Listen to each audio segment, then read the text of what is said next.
오늘 저는 본문의 말씀을 가지고 하나님은 나의 보호자시다 라는 제목으로 함께 은혜를 나누려고 합니다. 한번 따라가 볼까요? 한번. 하나님은 나의 보호자시다. 믿으십니까? 예. 정말 믿으세요? 믿으시기 바랍니다. 남들이 하는 말이니까 한번 따라해 보는 게 아니라 정말 믿어야 돼요.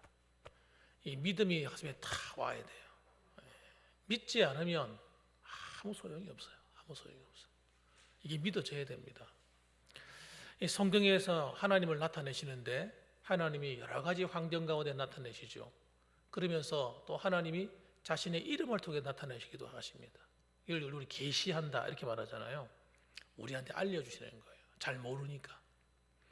하나님에 대해서 사람들이 잘 몰라요. 몰라서 성경을 기록한 겁니다. 알으라고.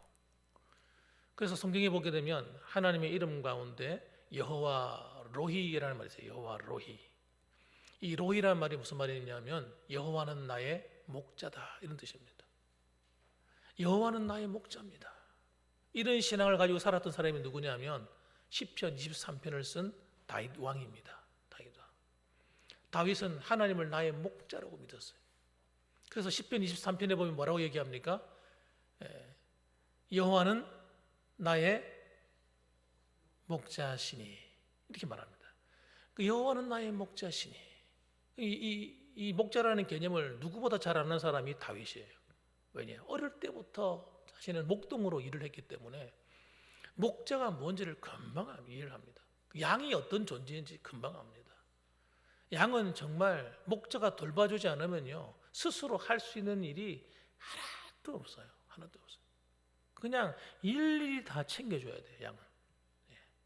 이 양은 얼마나 미련하냐면요 눈도 어둡고 그 다음에 좀 철도 없어요. 양은 할 수 있는 일이 전적으로 목자를 의지하는 겁니다. 목자가 인도하면 목자가 부르면 그 음성을 듣고 목자를 따라만 하시는 거예요. 그러면 안전해요. 또 양이 할 수 있는 일은요 뭐냐면 이 양털이에요. 양털이 쭉 길어나면 자기가 하는 게 아니잖아요. 양털이 막 길어지는 거예요. 이거 깎아가지고 그 털을 다 벗겨서 목자가 이것을 가지고 장사를 합니다. 옷도 만들고 해서 입고 사는 그런 일을 하게 만듭니다. 그렇게 보면요 그것도 자기 힘으로 되는 것도 아니잖아요. 또 이빨이 날카롭냐? 이빨도 날카로운 이빨이 아니에요. 발톱이 날카롭냐? 그렇지도 않습니다. 스스로 자기를 지킬 수 있는 것이 하나도 없다. 그래서 목자가 도와주지 않으면 아무것도 안 되는 거예요. 그래서 다윗은 자기를 하나님 앞에 말하기를 나는 그런 양 같은 존재라는 거예요. 아무 힘도 없고 내세울 만한 것도 없고 정말 하나님이 날 도와주지 않으면 안 되는 인생이다 하는 것을 누가 알았어요? 다윗이 어릴 때부터 하는 거예요. 그래서 그는 전적으로 하나님만 의지합니다. 이것이 엄청난 차이를 만들어내는 거예요. 이 사실 믿는 것과 믿지 않는 것 차이. 그러나 나는 뭘 할 수 있어. 내 힘으로 하면 돼. 내 노력하면 되지. 이런 의식이 몸에 딱 배어 있는 사람은요. 우리 예수를 믿고 교회를 다녀도요. 하나님을 의지하지 않습니다. 이게 몸에 그냥 배어 있는 거예요. 이런 모습이.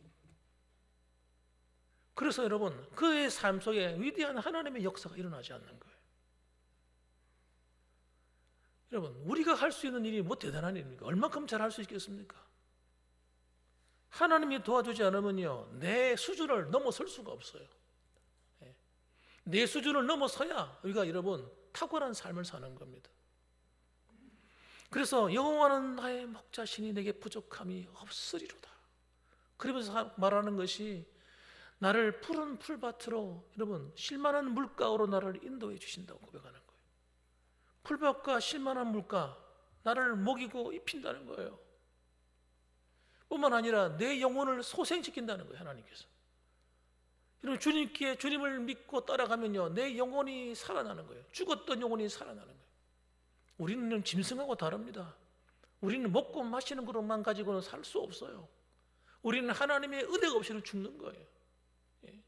하나님이 주신 평강이 없으면요 우리는 살아갈 수가 없어요.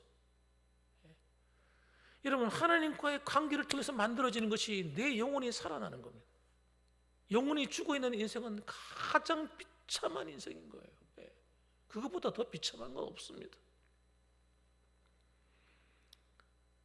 그래서 여러분, 우리는 육신으로 잘 되는 것이 중요하지 않아요. 그것이 뭐 대단한 거라고요. 뭐 대단한 겁니까? 좀 더 많이 먹으면 훌륭한 겁니까? 더 좋은 옷만 있으면 여러분 행복한 겁니까? 오늘날 살아가는 사람들 가운데 많이 가진 것 때문에 근심하고 고통스러워하는 사람이 얼마나 많은데, 그것 때문에 불안해하고요, 그것 때문에 결혼도 마음대로 못해요.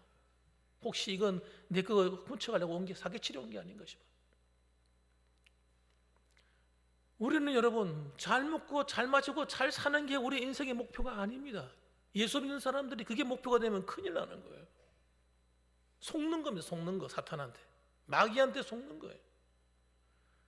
우리는 건강이 목표가 아닙니다. 여러분, 어떻게 하면 건강할까, 어떻게 하면 오래 살까, 이게 목표가 돼서는 안 됩니다. 여러분,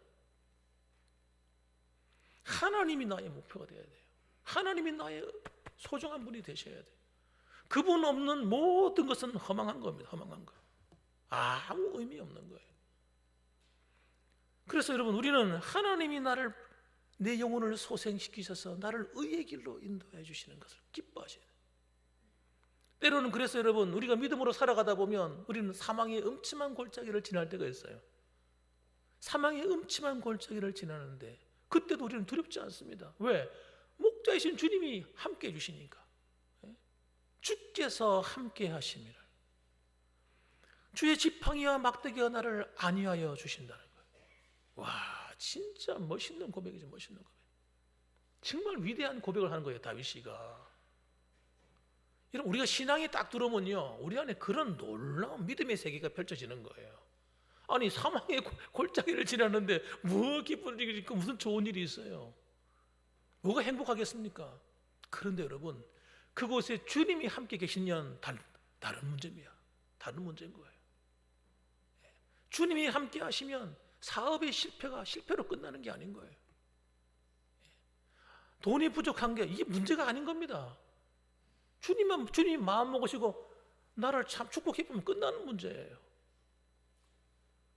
진짜 문제는 뭐냐면 하나님이 함께 해주지 않는 게 문제예요. 하나님과 동행하지 않는 삶이 문제입니다. 그거는 정말 비참한 거예요, 여러분. 다시 일어설 수 있는 길이 없는 겁니다, 여러분. 몸이 건강이 좀 나빠도 주님이 나와 함께 하시면요, 절대 두려워할 일이 아닙니다. 왜? 우리 몸을 지으신 분이 하나님이시잖아요. 하나님이 나와 함께 하시고 내 안에 그 믿음이 탁 있으면요, 두려움이 없어져요. 다 함대해집니다. 그리고 여러분, 우리가 하나님과 함께 있는 이것이 여러분 얼마나 감사한지. 주님이 내 길을 인도해 갈 거니까 걱정될 일이 아닌 거예요. 여러분, 이 믿음이 여러분을 축복하는 겁니다. 이 믿음이. 그런데 야곱이 이 믿음이 들어 앉아 있는 거예요. 여러분, 야곱은 인격적으로 부족한 사람이에요. 부모를 속이고 형제를 속인 사람입니다. 축복을 가로챈 사람이에요. 좀 야비한 인간입니다. 그런데 그가 여러분, 하나님을 정말 바르게 내 중심에 모시고 사는 거예요. 그래서 야곱이 이 시기 처음에 이 잘못했던 그 시기를 넘기고 나서 야곱을 보면요, 야곱이 완전히 사람이 변화되기 시작합니다. 라반의 집에서 20년 동안 연단을 받는데 20년 동안 그 라반의 집에서 정말 고생하고 속고 속임을 당하고 하면서 여러분, 야곱이 딴 사람이 돼요. 딴 사람. 그래서 여러분, 야곱이 그런 고난을 받은 것은 여러분, 그게 축복인 거예요. 축복. 야곱한테 축복이에요. 한번 우리 이야기 한번 해줍시다. 야곱아, 축복받았네. 야곱이 재산을 많이 생겨서 축복받은 게 아니고 야곱에게 믿음이 생겨난 거예요. 믿음이. 이게 축복인 겁니다, 여러분. 자, 오늘도 본문의 말씀 보십시오. 본문의 말씀 보니까 중요한 건 여러분, 우리 안에 이 믿음이 있는 거가 없는 거가 중요한 겁니다. 그래서 야곱의 일생이 하나님께서 함께 하시면서 점점 믿음이 업그레이드 되는데요, 우리의 신앙도 믿음이 자꾸 올라가셔야 돼요. 10년 전의 신앙 그대로 안 됩니다, 여러분. 여러분, 옛날 어릴 때 신앙 그대로 안 됩니다. 우리 믿음은 매일매일 자라셔야 됩니다. 오늘 보는 야곱이 보세요. 야곱이 하나님이 축복을 해주셨잖아요. 맨날 속임을 당하고 하다가 나중에 하나님께서 라반의 것을 강제로 뺏어가지고 야곱에게 주셨습니다. 그런데 이것 때문에 라반이 심기가 불편해지고 그 자녀들이 두고 보자, 야곱 두고 보자 하는 이런 마음이 생겨나고 좀 놔두면 불상사가 일어날 확률이 높은 거예요 지금. 그래서 하나님께서 야곱을 탈출시키는 겁니다. 야 야곱아 이제 집으로 돌아가라. 그래가지고 아내하고 의논했잖아요. 아내들하고 만나가지고 그것도 집에서 얘기하면 누가 들을까 봐서, 종이 듣고 누가 들을까 봐서 저 양들이 있는 곳에 들어가가지고 세 사람이 의논을 했어요. 라헬하고 레아하고 야곱하고. 그래 갑시다. 예, 맞아요. 우리 아버지가 너무 했어요 진짜. 그래 갑시다. 이래가지고 이제 떠나게 되는 겁니다. 떠나는데 어떻게 떠나느냐? 몰래 몰래 정말 집을 떠나가는 거예요. 그때가 언제냐? 삼촌 라반이 집에서 멀리 떠나서 그 양털을 깎는 시기가 돼요. 1년에 한 번씩 양털을 깎는데 이때는 큰 추수하는 날과 같아요. 마치 농사를 짓고 난 다음에 큰 잔치가 벌어지는 것처럼 그렇게 큰 아주 중요한 날이거든요. 그래서 양떼들 다 모아놓고 양털 껍데기 벗겨서 가죽을 양털을 저든 가죽 양털을 다 벗겨내고 그러면서 어마어마한 이렇게 추수를 하는데 큰 잔치가 벌어지잖아요. 술도 마시고 그때는요 진짜 잔치가 벌어지는 그런 날이니까 사람들의 마음이 다 어디가 있습니까? 온 식구 마음이, 온 종들 마음이 전부 다 거기 가 있는 거예요. 일꾼들 마음이. 이때가 기회다. 그래서 자기 식구들만 싹 빠져가지고 도망하는 거죠. 그러니까 그동안 모았던 가축, 하나님이 주신 그 가축을 다 모으니까 어마어마한 재산인 거예요. 그거하고 그다음 종들하고 그리고 가족들을 다 데리고 자녀들을 다 데리고 출발해 떠납니다. 그런데 이걸 누가 알았어요? 라반이 며칠 지나서 알게 된 거예요. 그러니까 난리가 난 거예요. 난리가. 보니까 7일 밤낮을 쫓아가서 7일 동안 쫓아갔다. 그러니까 적어도 한 일주일 정도 늦게 안 한 것 같아. 내가 보니까 일주일 뒤에는 안 한 것 같아. 그래가지고 이 라반이 굉장히 분노한 겁니다. 굉장히 분노했어요. 그래서 쫓아가는. 그런데 오늘 본문의 말씀 보니까 뭐라고 그래요? 하나님께서 음성을 들려줘요. 라반한테. 라반아, 너 야곱 건드리면 안 돼. 하나님께서 뭐라 하시는 거예요? 잘했든 못했든 간에 라반 너는 야곱에 대해서 아무 말도 하지 마. 하나님이 보호를 해주시는 거예요. 여러분, 우리가 믿음 안에 딱 들어 앉아 있으면요 무슨 일을 만나도 걱정할 일이 없어요. 왜? 하나님이 우리를 지키는 거예요. 여러분, 때로는 우리가 실수하고 잘못해도 하나님 도와주시는데, 여러분 우리가 믿음 안에 바르게 살고 하나님 뜻대로 살고자 하면요 하나님이 우리 앞길을 다 틀림없이 막힐 길인데 하나님 열어놓으시고요, 틀림없이 잘못되고 망할 일인데 하나님 망하지 않도록 만들어주시고요, 예? 희한한 일이 가정에 일어난다니까요. 아이들이 앞길이 막혔던 아이들 앞길이 열리고요, 하나님이 일을 하신다. 하나님이 일. 그래서 여러분 우리가 믿음 안에 있는 동안 여러분 걱정할 일이 있어요 없어요? 없어요. 이걸 여러분 경험하면서 사셔야 돼요. 여러분 가운데 그런 걸 경험한 분이 한두 분이겠습니까마는, 그런데 그런 가운데도 야곱만 신앙이 좋다고 되는 건 아니에요. 가족들이 신앙이 함께 올라와야 돼요. 그 첫 번째가 뭐냐면 라헬입니다. 라헬 가운데는 뭐가 있느냐? 따라합시다. 라헬에게 불신앙의 씨앗이 있더라. 그래서 여러분 라헬에게 불신앙의 씨앗이 있다는 걸 하나님이 성경 말씀에 보여줍니다. 19절 말씀. 그때에 라반이 양털을 깎으러 갔으므로 라헬은 그의 아버지의 드라빔을 도둑질하고, 이렇게 기록되어 있습니다. 그냥 넘어가는 장면이잖아요. 왜 하나님께서 라헬을, 사실은 내가 볼 때는 라헬을 사랑했잖아요. 야곱이 너무너무 사랑해. 얼마나 사랑했으면요 7년을 갖다가 그냥 며칠 지나가는 것처럼 여겼다는 거예요. 며칠 지나가는. 너무 라헬을 사랑하다 보니까 그런데 하나님이 그러면요, 누구하고 결혼시켜 줘야 돼요? 라헬과 결혼시켜 주셔야 돼요. 여러분, 그게 이치에 맞는 거 아니겠습니까? 그런데 하나님이 라헬을 정실 부인으로 만들지 않은 첩으로 만들어 버린 거예요. 레아, 아무런 생각 없는 레아. 여러분, 그 레아를 갖다가 하나님께서 정실 부인으로 만들어 버린 겁니다. 라헬은 도둑질 맞은 거예요. 도둑 맞은 거예요. 야곱도 그게 이해가 안 되는 거예요. 왜 하나님이 이렇게 만들었습니까? 왜 라반으로 하여금 레아를 갖다가 첫날 밤에 집어넣어 가지고 나를 이렇게 곤란하게 속상하게 만드셨어요. 레아하고는 결혼하고 싶은 마음도 없었단 말이에요.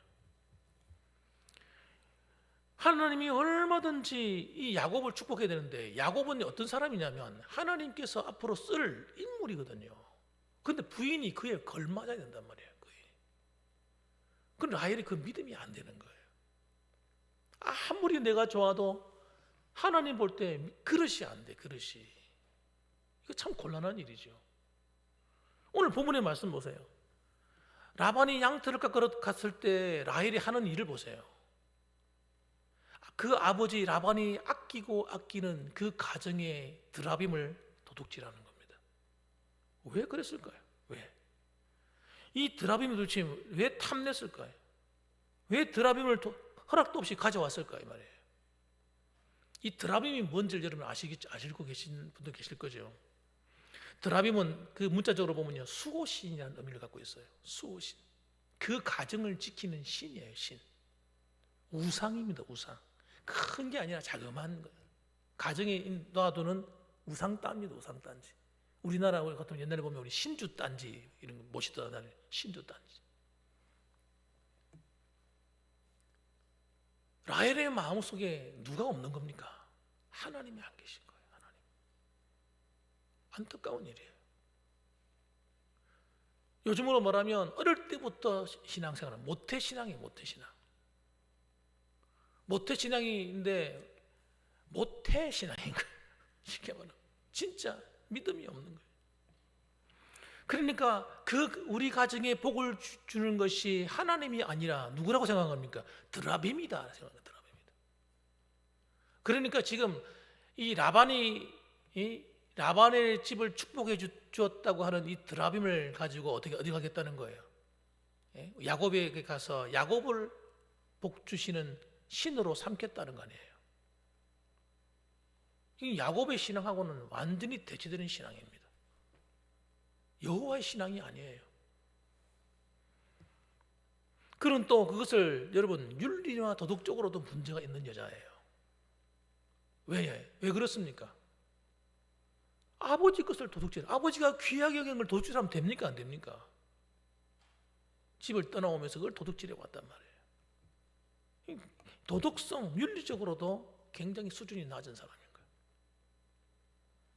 정말 잘못된 것입니다. 여러분, 하나님도 화가 나셨을 거예요, 내 생각에는. 그런데 라반이 이 사실을 알고 더 분노했습니다. 이것 봐라. 몰래 떠나다니. 이것도 화가 나는데 내가 아끼고 아끼는 드라빔을 훔쳐가 두고 보자. 이렇게 된 겁니다, 여러분. 화가 굉장히 나쁜 거예요. 드라빔을 훔쳐갔다는 얘기는 내 축복을 뺏어갔다고 생각하는 거예요. 그래서 살 길이나 떨어진 야곱을 7일간이나 추적해갑니다. 7일간이나 추적해가지고 길르앗산까지 와서, 그러니까 이게 가나안 땅 거의 다 와가지고 들어서는 그 무렵에서 잡은 거예요. 잡았어. 만일에 이 드라빔을 훔쳐간 게 밝혀졌다. 그러면요, 굉장한 큰 위험한 일이 야곱의 가정에 일어났을 거예요. 그런데 야곱의 가정에 닥친 이 위기에 제일 먼저 심각성을 알고 도우신 분이 누구예요? 하나님이십니다. 하나님이 막으신 거예요, 라반에게. 라반의 화가 막 나 있는데 그 화를 가라앉히게 만들어버렸어요. 야곱의 잘못은 아니잖아요, 그 문제가. 야곱은 하나님께 순종한 것이고, 드라빔을 훔친 것은 자기가 한 게 아니라 라헬이 한 것이고, 야곱에게는 아무 잘못이 없는 거죠. 그래서 여러분, 이 라헬의 외모는 아름답지만 믿음이 부족하기 때문에 더 큰 복을 받지 못하게 됩니다. 자식도 한 2명 낳고 끝나버리잖아요. 그것도 두 번째 자식 낳을 때 죽습니다. 두 번째 자식 낳을 때 베냐민 낳다가 하늘나라에 가버려요. 하나님을 아무리 섬긴다고 하면서도 믿음이 없으면요, 그건 가짜 믿음인 거예요. 그런 하나님의 복을 받을 수가 없는 거예요. 몸부림쳐도 안 되는 겁니다. 이거는 억지로 되는 문제가 아니니까. 그래서 우리는 여러분 신앙생활 할 때 어떻게 해야 되느냐, 진짜 하나님만을 믿고 의지해야 됩니다. 이왕 예수 믿을 바에, 따라합시다. 이왕 예수 믿을 바에는 하나님을 전적으로 믿고 의지하자. 그래야 되는 겁니다. 그래서 그것을 이사야 40장 31절에 보면 이렇게 말합니다. 오직 여호와를 앙망하는 자는, 오직 다른 길은 없다는 거예요. 하나님의 백성들은요, 오직 하나님만, 여호와만 앙망하는 길 외에는 없는 거예요. 그 길로 가야 되는 거예요. 그래서 여호와를 앙망하는 게 뭐예요? 앙망이 뭡니까? 앙망, 간절히 바라보는 겁니다. 여러분 예배 드릴 때 여러분 뭐 하셔야 돼요? 하나님을 앙망하는 거예요. 기도할 때 뭐 하는 거예요? 하나님만을 앙망하는 거예요. 바라보는 겁니다. 그분을 신뢰하는 겁니다. 그분을 믿는 거예요. 하나님을 간절히 바랄 때 여러분 어떤 일이 벌어진다고요? 새 힘을 얻으리니, 이렇게 나옵니다. 성경은. 이 새 힘이 뭡니까? 뉴 파워. 여러분 이건 나하고 상관없는 힘이라는 걸 얘기하는 거예요. 내게 없는 걸 말하는 거예요. 하늘로부터 임하는 능력인 거예요. 하나님이 주시는 힘인 겁니다. 내 안에 있는 성령께서 우리 안에 역사하는 능력인 것입니다. 바로 이 새 힘, 성령의 능력, 하나님의 능력을 덧입어서 독수리가 날개치며 올라가면 같을 것이요. 독수리가 가만히 있다가 하늘을 올라가려고 그러면요, 보통 힘 가지고 못 올라갑니다. 그래서 이제 독수리 날개를 한번 보세요. 독수리가 어릴 때부터 이 날개짓 하는 이 훈련을 받는데, 여러분 새끼 때부터 훈련 받는다 그래요. 공중에 어미가 얻고 올라가가지고요 떨어뜨린대요. 그럼 막 몸부림치는 거예요. 다 떨어져 죽으려고 하면 데리고 또 올라가고 또 떨어뜨리고, 이 날개짓 하는 훈련을 시키는데 이 힘이 어마어마한 거예요. 어릴 때 날개를 한번 쫙 펼치면요 몇 킬로를 날아간대요. 그런데 아무 동작도 없이 가만 앉아있다가 하늘로 올라가려면 독수리가 얼마나 무겁습니까? 어마어마한 힘을 가지고 올라가는 거예요. 자연의 법칙, 중력의 법칙을 거스리고 올라가는 겁니다. 하늘로. 뭐 로켓, 뭐 분산 엔진이 있는 것도 아닌데, 여러분 하나님이 우리의 힘이 되시면, 우리 능력이 되시면 그런 일이 일어나는 겁니다. 중력을 거스리는 거예요. 자연의 법칙을 거스리는 거예요. 하나님이 우리로 하여금 날아오르도록 만드시는 겁니다. 할렐루야. 우리 성도들은요 그런 자존감이 충만하셔야 돼요. 찬양할 때도 그 기쁨으로 찬양하는 거예요. 예배 드릴 때도 그 기쁨이 이 안에 확 흘러 넘쳐야 되는 거예요. 하나님을 바라보고 하나님이 함께하면 나는 얼마든지 날아오를 수 있어. 자연의 법칙을 거스리고 날아오를 수 있어. 그래서 여러분 다른 박질하여도 곤비하지 아니하겠고 걸어가도 피곤치 아니하리로다. 여러분 열심히 뛰어다니고 막 걷고 이러면 피곤하지. 당연히 안 피곤한 사람이 어디 있겠어요. 그런데 하나님이 내게 능력을 주시면 자연의 법칙을 거스린다니까요. 놀라운 능력이 흘러나오는 거예요. 그래서 여러분 우리는 이 기쁨으로 살아간다는 사실을 여러분 절대 잊으면 안 돼요. 그런데 왜 드라빔을 의지하냐고요. 왜 드라빔을 의지해? 왜 세상의 것을 의지합니까? 왜 자신의 힘을 의지합니까? 예? 조금만 아파도 그냥 나중내하는 나 자신, 내 힘이 뭐라고 도대체? 여러분 하나님 앞에 나는 엎드려야 되는 거예요. 끝까지 꼬꾸러져야 되는 거예요. 내가 죽어야 되는 거예요. 그래야 하나님이 일하시는 겁니다. 여러분. 하나님께서 24절 보니까 밤에 하나님이 아람 사람 라반에게 현몽하여 이르시되 너는 삼가 야곱에게 선악간에 말하지 마라. 여러분 이건 지금 야곱이 모르는 상황입니다. 야곱이 자신한테 위기가 당했는데 지금 이게 얼마나 심각한지 모르고 있는 거예요. 지금 라반이 군사를 이끌고 와서 지금 야곱을 치려고 하고 있는데 모르고 있단 말이에요. 잘 들어보세요. 우리가 살아가다 보면요, 이런 위기 저런 위기가 있는데요, 모르고 있다니까. 아무리 하나님이 말해줘도 몰라요. 그런데 여러분, 우리가 모를 때 하나님이 일하고 계신 거예요. 일하고 계신 거예요. 우리는 저 하나님밖에 모릅니다. 하나님만 바라고 의지하고 삽니다. 이러고 있을 때 그게 무능한 것처럼 보이지. 세상 사람들 볼 때는 에이그 맨날 하나님만 찾고. 사람들이 볼 때는요, 대단히 무능해 보여요. 어리석어 보여요.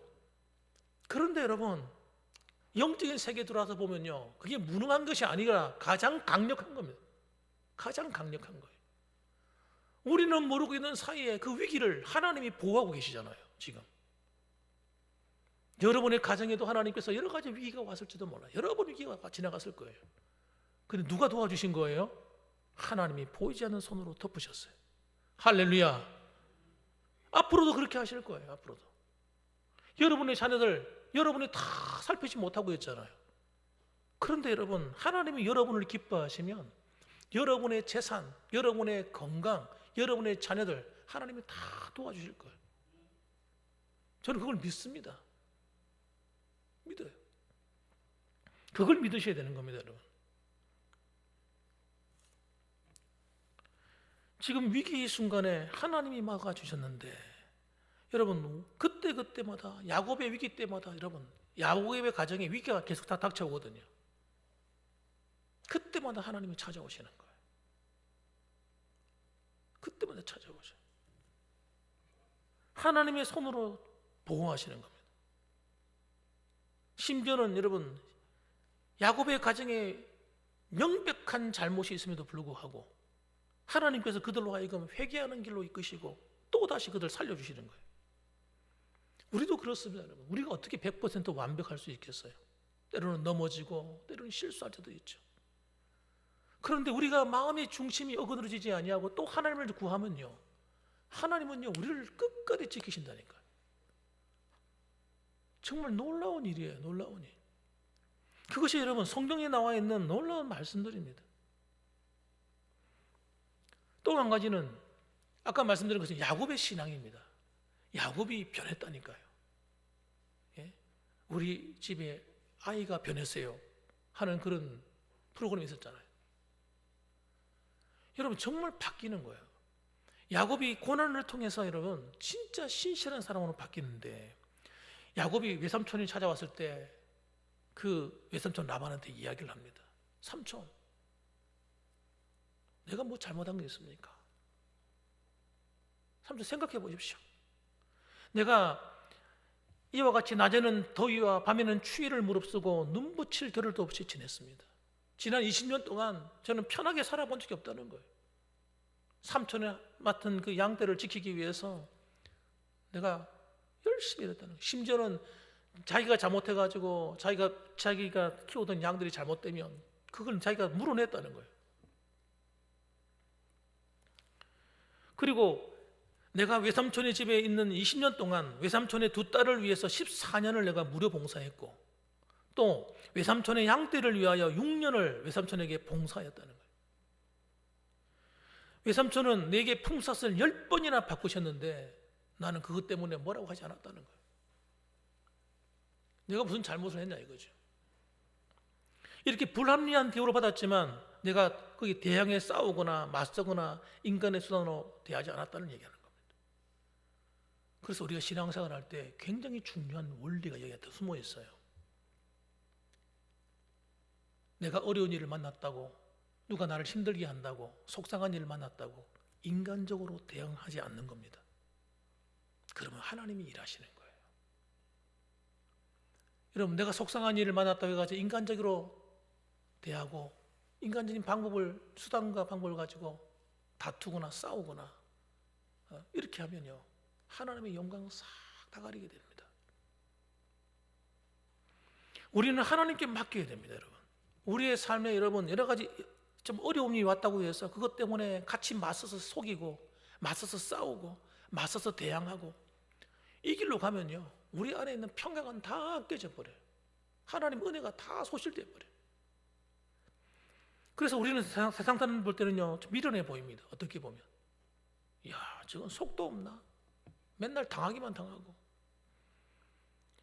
이게 여러분 지는 것처럼 보이잖아요. 절대 지는 게 아니에요. 야곱은 여러분 20년 동안 당했다니까요. 20년 동안. 20년 동안 당하니까 어떻게 합니까? 하나님이 일하시는 거예요. 하나님이 일하셔서요, 남을 속인 사람이 잘 되는 거 보셨습니까? 당장은 잘 되는 것처럼 보이잖아요. 남에게 악을 행하고 해를 끼치는 사람이 잘 되는 거 보셨습니까? 여러분, 그 사람이 인생의 전반을 보셔야 돼요. 그 가정에 들어가서 보셔야 돼요. 우린 겉으로 봐서는 모릅니다. 무슨 일을 그 사람이 당하고 있는지.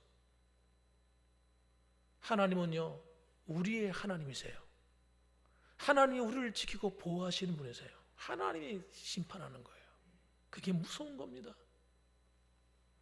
그 하나님이 심판해야 될 일을 내가 나서서 심판하면요, 나도 함께 고통받는 거예요. 이 믿음이 있어야 된다는 거예요. 여러분, 신앙생활 하다 보면요, 때로는 억울한 일 만나잖아요. 그렇다고 해서 그것 때문에 낙심할 필요 없습니다. 때로는 사기를 당하기도 하고, 때로는 여러분 힘든 일을 만나기도 하잖아요. 이 모든 것이 합력하여 선이 될 줄 믿으시기 바랍니다. 여러분, 축복으로 다 바꿔주세요. 여러분이 잘못된 자리에 앉아 있지 않는 동안, 내가 왕이 돼가지고 내가 판단하고 내가 싸우고 내가 나서서 해결하고 이러지만 않는다면, 야곱이 처를 들었어요. 라반하고 싸우지 않았습니다. 라반한테 달려들지 않았습니다. 라반이 멱살을 쥐고 삼촌 어쩜 이럴 수가 있느냐고 대모하지 않았습니다. 그냥 당했습니다. 당하니까 하나님이 그에게, 여러분, 나중에는 그를 지키시고 보호하시고 거부가 되게 하시고 하나님이 그를 축복해 주기 시작하신 거예요. 이것이 여러분 우리의 결과입니다. 우리 인생의 마지막도 마찬가지입니다. 여러분의 마지막을 누가 심판하느냐? 하나님이 심판하시는 거예요. 여러분이 손해본 것, 억울한 일, 하나님이 다 갚아주시는 거예요. 여러분, 그걸 믿으시길 주님의 이름으로 축원합니다. 진짜라니까요. 지금 오늘도 우리 장로님들하고 이야기하면서 이런 얘기를 했어요. 식당에서. 장로님, 우리가 하나님 앞에 뜻을 정하고 믿음으로 살고 하나님께 순종해 살아가면 하나님 반드시 축복할 것입니다. 그걸 보게 될 겁니다. 내가 이렇게 말해줬어요. 두고 보시라니. 진짜 그런가 안 그런가? 여러분의 가정을 하나님 그렇게 돌보실 거예요. 희한한 일이 일어날 겁니다. 물질 손해본 거 있으세요? 하나님이 다 갚아주시는데, 하나님이 갚아주는 거는요, 그냥 갚는 수준이 아니에요. 여러분이 주를 위해서 헌신한 것에 몇 배, 몇십 배 갚아주는 거, 하나님은. 그러니까 여러분은 눈물 흘릴 일이 있어요, 없어요? 눈물 흘릴 필요가 없고 이유도 없는 거예요. 하나님이 다 갚으시는데. 그래서 우리는 여러분, 인간적으로 대항하는 걸 손을 다 내려놓으셔야 돼요. 인간적인 방법으로 손을 딱 내려놓으셔야 돼요. 하나님께 기도만 하시면 돼요. 하나님을 의지하고 믿음으로 사는 그 길만 찾으시면, 구하면 돼요. 그래서 42절 보니까 이러는, 하나님이 내 고난과 내 손의 수고를 보시고, 하나님이 내 고난과 내 손의 수고를 보시고. 누가 말하는 겁니까? 야곱이 하는 말이에요. 야곱이. 내가 정직한 길, 믿음의 길, 하나님 말씀대로 순종해서 악을 행하지 않고 맞서 싸우지 않고 내가 그 고난과 수고의 길을 걸어갔더니 하나님께서 이렇게 갚아주셨다는 거예요. 우리 봉황에 속한 성도님들, 하나님이 여러분의 수고를 갚아주실 것입니다. 여러분의 삶을 축복하실 것입니다. 두려워하지 마시기 바랍니다. 억울한 일을 만났다고 한탄하지 마시기 바랍니다. 하나님이 다 채우실 거예요. 그래서 여러분, 우리는 믿음으로 오늘도 일어서서 털털 터시고요. 힘들었던 것도 털어내세요. 또 답답한 일도 그 가슴에 품고 있지 말고 하나님께 맡겨버리세요. 하나님 맡아주세요. 내 힘으로 안 되는 거 주님 맡아주십시오. 저는 믿음으로 살겠습니다. 하나님 말씀을 쫓아가겠습니다. 나머지는 하나님 책임져 주세요. 그래서 오늘도 여러분, 그러므로 한 주간도 기쁨으로 한 주간을 보내시고, 또 그 다음 한 주간도 할렐루야 찬송하며 보내시고, 기죽지 마시고 속상해하지 마시고 용기를 내시고 믿음으로 승리하시는 저와 여러분 되시기를 주님의 이름으로 축원합니다. 아멘. 기도하겠습니다.